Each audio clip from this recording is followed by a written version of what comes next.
Here's all the movies I watched this past week. The Big Lebowski was a very energetic, fun, first time watch that the Coen brothers crafted well. Jeff Bridges is just excellent within his role, getting involved with things that gets him further into trouble, but leading on to a satisfying and energetic end. A Few Good Men is a well crafted, well scripted film that leads on with an excellent direction from Rob Reiner and leading on to Tom Cruise's best performance that I've personally seen.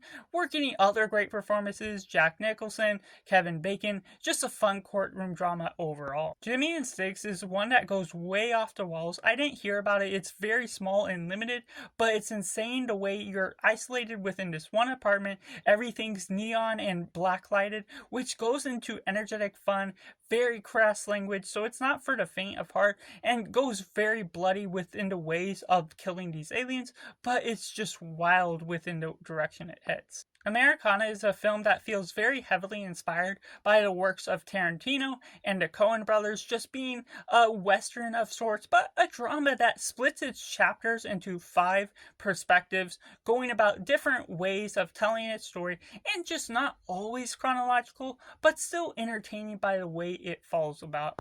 Noah was a film I went into with an open mind. Being a Christian myself, I expected there to be some inaccuracies just based on what I've been hearing. It wasn't so bad as what I expected, at least in the first act of the film, but as it goes further and further on, they just destroy the character trope for what they do with Noah, and how they follow about that is just really odd and disoriented with the misogynistic feel to the whole film. So while Taranowski really directed this film well, there's some great visuals, it's just something that's not necessarily adapted very well. Eden was a solid new Ron Howard film that leads into some interesting directions for being based on a true story in this survival thriller. The Wolfman was well directed and just had a lot of great moments. The transformation of the Wolfman looks so fantastic, and now I understand why people are complaining about how the Wolfman actually looks within the new 2025 version,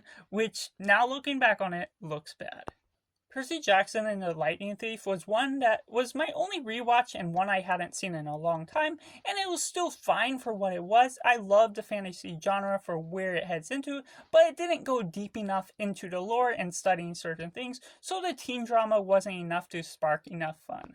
The Ward is easily John Carpenter's worst film, and hopefully his worst film, not getting into any other bad films from him. I'm just really expecting something better, and you just can't get anything good out of where this limits itself.